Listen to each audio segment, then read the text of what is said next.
Kriss here with MTR Network, and I am here. I got my little Mystery Science Theater 3000 hoodie on. I got this when I signed up for the Kickstarter to bring the show back. I'm actually really kind of proud of it right here. It's actually pretty cool. Anyway, that's not why we're here. I'm here to review Jumanji, Welcome to the Jungle, starring Dwayne Johnson, Kevin Hart, Karen Gillen, Jack Black, and it is directed by Jake Kasdan. Let me start by saying this is not a film I was checking for. This is a movie that's a follow-up to the film that came out in 1995. That's 22 years ago. Ask Blade Runner 2049 how that worked out for them. It's not a pretty good thing. I think there's too much complaining about the lack of originality in Hollywood. But I will say that I am also a little baffled by studios. I think a 2 to 3 decade delay for a sequel to a cult classic is going to yield some kind of huge return on investment. It just doesn't make any sense to me. It's like you wait that long and it doesn't make any sense that people are not going to connect to that kind of film. So I don't know. It just doesn't make sense to me. Anyway, the fact that Jumanji was released so long ago was one of the reasons I was skeptical of Welcome to the Jungle. The second was that I wasn't even sure if it was a sequel or a remake. It just didn't make any sense to me. I didn't see the purpose of doing this film. From what I can tell, this is more of a sequel than a remake for those who didn't know either. The board game does make an appearance here, and there is references to Robin Williams' character, Alan Parrish, from the original film. So it feels more like a sequel, if you will. And I'll be honest, this movie surprised me. And I think if you look at it now on Rotten Tomatoes, it's got a higher review than you would think. And it's not because it was good, but it's pleasantly entertaining. So I think that's the thing that kind of gets me. It's like I said, the score right now on Rotten Tomatoes is a little bit high, and I wouldn't necessarily say this is a good film, but it's entertaining, which I think is, especially around this time, not too bad, especially when it comes out where you're dumping in a month that The Last Jedi comes out in. So yeah, kind of surprising me there. The original film involves a board game that changes the world around the players until they finish the game. Jumanji: Welcome to the Jungle kind of falls more along the lines of what happened to Alan Parrish, in that it sucks the players into the game, and it's an updated concept for a modern world, and in this weird way, it kind of makes sense. The movie opens with the board game being found but not played, because who plays board games anymore? So the game changes into a game cartridge. This adds a fresh new element to the movie that the players Spencer, Fridge, Bethany, and Martha have to work together to return a special jewel to the Jaguar statue in the game in order to lift the curse that's befallen the in-game world of Jumanji. They each have 3 lives, which is represented by 3 lines tattooed on their arms of their avatars that disappear one by one with each life they've lost. And when they die, they get returned to the game by falling from the sky. This movie really commits to the video game aspect. When they come across other characters in game, those other characters can only say a few lines, and they only repeat them, and they only say them to a few characters or one particular character because they're representing NPCs. And so they're following a script, so they'll repeat the same thing over and over again. It's actually pretty funny. It's like a running joke in the game. Also, each character has their own strengths and weaknesses and purpose in the game. Honestly, as a concept, Jumanji did a better video game movie than most video game movies. So let's break down some of the elements of this movie in more detail. First off, this movie had big shoes to fill. I'm not sure if kids today realize just how popular and dominant Robin Williams was back in the 90s. It felt like every year Williams had at least 2 to 3 movies, and not just some small movie as a side character, but as a lead. And I'd argue that the original Jumanji isn't even that great of a movie or good of a movie, but it's so well known and considered a classic solely off of Robin Williams' playing of Alan Parrish. So yeah, come up with that, this film had a lot to try to live up to. So solely off of the nostalgia feeling and trying to compete with Robin Williams' legacy, Welcome to the Jungle had an uphill battle. Thankfully, it looks like they understood that, which is why they don't try to reproduce the original film. Alex Wolff, Blain, Madison, Iseman, Morgan Turner play young Spencer, young Fridge, young Bethany, and young Martha. Spencer is a nerdy gamer who is also Fridge's former best friend. Fridge is a popular football player. Bethany is a stereotypical pretty popular chick in high school who is self-absorbed and only cares about herself. And then finally, Martha is a shy bookworm. I don't think any of these actors do a bad job. I'm just not sure this movie would have worked if they all four of them had gotten sucked into the game and they played themselves. By replacing them with avatars that were the polar opposite of who their characters were outside of the game, this gave the film some really great comedic moments. Each of the avatars is not only a polar opposite of who they are, but each of them was also a very basic video game archetype. Dwayne Johnson is Spencer's avatar, and he's Smolder Bravestone, the brave, heroic leader with big muscles, great fighting skills, and endurance, and he has this skill called Smoldering Intensity, which I can't even explain it. You just gotta see it. It's funny when it happens. Karen Gillen is Martha's avatar, and she's Ruby Roundhouse, the badass man-eater commando / dance fighter who is dressed inappropriately for being in the jungle, a la Laura Croft from Tomb Raiders. Not the recent Tomb Raider games, but the ones from like the early 2000s, late 90s. Kevin Hart is Frizz's avatar, Moose Finbar, a short zoologist and weapons expert. He's basically Bravestone's support character because he carries a large backpack that holds all of Bravestone's weapons and tools. It's a funny little jab at the bottomless backpack some games have for the inventory system. And then finally, there's Jack Black, who is Bethany's avatar, Professor Sheldon Aberon, who is a cryptographer, archaeologist, and Oberon is the only character that can read the map. The other characters, when they see the map, they see it as a blank, but Oberon can see the map fill out as they unlock levels. What makes this work so well is that while each character becomes their avatar in the game and / movie, the avatar still acts like that character. So even though Dwayne Johnson is basically one big muscle, when he plays Bravestone, he acts as if he's Spencer. So he scares easily, he's awkward around women, and this leads to some funny moments between Johnson and Hart, since those character traits are in that switch. Fridge is a football player and is supposed to be the Bravestone character, but he's not here. What really stands out is Jack Black playing Oberon, because he's basically a stuck-up popular teen girl trapped in the body of a middle-aged white man. There's a scene where Oberon has to teach Roundhouse how to seduce men in order to cause a distraction, and it's absolutely hilarious.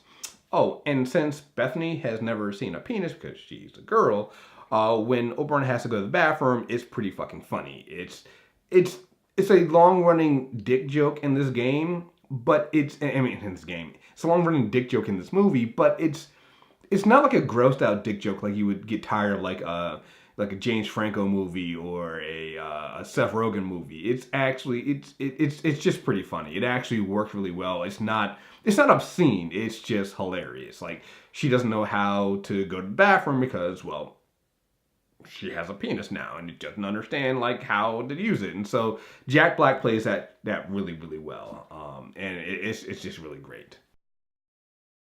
This film survives solely on the interactions of the cast. The story is pretty basic and forgettable outside of that. One of the downsides of having the avatars be Johnson and Hart is that at the beginning of the film that sets up the young Spencer, Fridge, Bethany, and Martha will leave you impatiently tapping your foot going like, so when does The Rock show up? When does Kevin Hart show up? The beginning of the film is just terribly cliche and it's uninteresting. It's necessary to set up the competing characteristics of the characters, but it could have been done better. Once Johnson and the rest of the avatars show up, though, the story doesn't really get much better, but it can be excused, and I'll get into that a little bit later.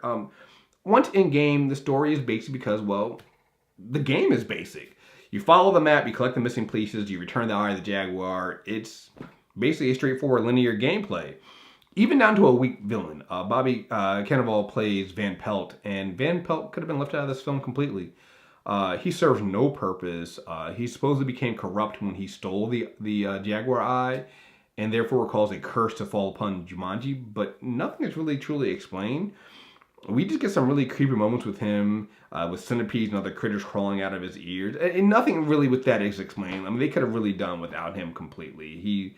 He's not bad, but he's also not really good or necessary. But like I said, I could chalk all this up to be the movie making some meta commentary about how stupid and weak some video game storylines were from the 90s. But honestly, I don't think they were even going for that. I think they were just like, hey, we have The Rock, we have Kevin Hart, Jack Black, and Karen Gillen in the movie. They work well together. Just throw them in a movie together, and that should be enough. And that logic might be working, because I think for a lot of people, it will be enough. It just will be. And they won't actually care that the story is weak. So that might have been a good gamble for them. I'm not really sure if this is going to be released in IMAX. For some reason, I thought I saw that it was. But I also don't see any theaters switching out The Last Jedi for this. So, and it's for good reason. It's not worth it. Don't buy, if there are IMAX tickets, don't buy an IMAX ticket for it. I know it's in 3D. I wouldn't buy a 3D ticket for it either. It would just be a complete waste of money. This film had a $90 million budget, and it does the best it can with that, but some of the effects still look cheap. Like, there's a scene with some rhinos that it looks really, really cheap. It just does not look that great. Honestly, I think seeing this in IMAX or 3D will make the experience worse for you, and you actually definitely won't enjoy the movie then. So I would say save your money. So what would I score this film? You know what? I'm feeling the Christmas spirit, so I'm going to go ahead and give this a 6.5 out of 10 with some caveats. First, I think anyone who was already interested in seeing this film, which I actually know some people that were asking about it, I think they'll probably enjoy it way more than a 6.5 out of 10. Our whole audience laughed the entire time. They really seemed to enjoy themselves. Now, granted, they were all seeing it for free, so I think that changes when you start adding in a price and the price of a theater ticket. Because again, my expectations for this were so low, and it turned out to be surpassed that. But I also don't know I'd go and spend greater than $10 on seeing this film either. It's not something I would check for. But other people might. I think if you were actually looking for this film, then you might actually want to spend that kind of money on this film. So I don't know. I can't really reach into other people's pockets and know what's actually worth it to them. So this might actually be worth it for them. So secondly, this is one of those films that survives solely off the cast working together. Like I said before, like the story is weak and the visuals aren't really there, but the cast is magical together. The beginning of the movie is by the numbers team movie, and you're literally just waiting for Johnson, Hart, Black, and Gillen to show up and appear. And I don't want to undersell how well they work together. I mean, all four of them work really well. Jack Black really surprised me in how well he worked at this. I mean, Kevin Hart is Kevin Hart. I mean, to me, he's hit or miss in this. I mean, not in this, but just in general, I'm hit or miss on Kevin Hart. But I really liked him in this one. I thought he played to his strength. The real standout, though, is Dwayne Johnson, because, again, I mean, Johnson does a lot of, like, these films where you're looking at him like, dude, why did you decide to do this film? In this case, though, you're kind of reminded that Johnson actually can act, and it's because he's playing totally different from the character he normally plays. Normally, Dwayne Johnson plays, like, you see him in Fast and the Furious and every other movies, and he's one big muscle. He's the muscle. He's the guy that hits things, and he definitely does that in this film, but also seeing him,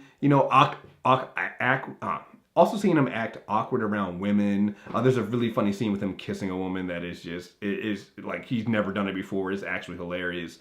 Seeing him be scared. There's a moment where he actually gets punked by Kevin Hart because, again, like Kevin Hart is the avatar of Fridge, and Fridge is a football player, and Johnson's playing Spencer, and Spencer's the nerd. So there's a time when he gets punked by that. He gets scared really easily. So seeing Dwayne Johnson be the first one to run from a fight is absolutely hilarious. So seeing him do that is just amazing. And honestly, while I haven't really seen their other movies, but I do know they work well together, Kevin Hart and Dwayne Johnson together make a really good pairing. Their comedic timing between the both of them is really, really good.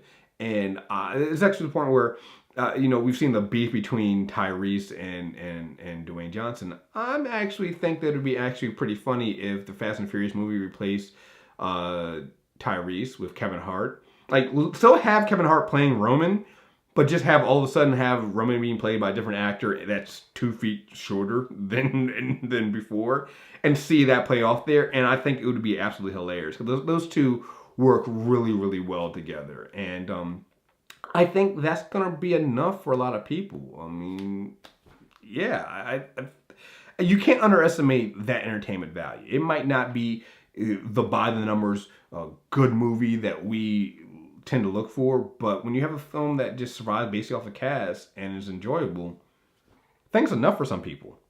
I also think I'm being lenient on this film because I really enjoy the way it incorporated modern video game tropes. I mean, they're all in there and it works. And like I said before, it does it better than most video game movies. So there you go. Bottom line, if you've already seen The Last Jedi multiple times and are looking for a quick matinee comedy, I think Jumanji: Welcome to the Jungle will be right up your alley. I don't see anybody who's actually already thinking about paying money for this film, I don't think they're going to leave being upset. If you weren't thinking about paying for this film when you go to see it, you might be surprised, but again, your mileage may vary.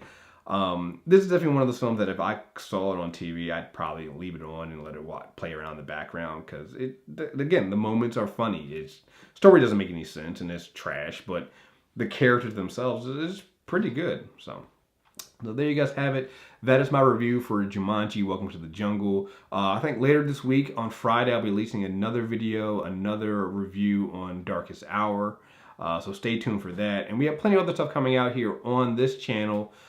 We just did a video on my favorite Darth Vader moments from Karen Gillen's Darth Vader run, so check that out. And we also have plenty of stuff coming on the podcast, so make sure you subscribe to Movie Trailer Reviews, the Character Corner, and Super Tuesday Recap. We have a bunch of this stuff coming out. And also, next week, we're going to be recording a new mailbag episode for Super Tuesday Recap. So if you have any comic book questions or nerd news, like maybe we're going to be talking a little bit about The Last Jedi. We're going to be talking some, I think they just released images for Hawk and Dove for the new Titan show. So have anything you want to talk about there, just email us, mailbag@mtrnetwork.net. And yep, we got plenty more stuff coming out here. And I hope you guys, enjoy your holidays coming up. We have 2 holidays coming up, so I hope you guys enjoy them. So again, thank you guys very much for watching, and we will be back soon. Later.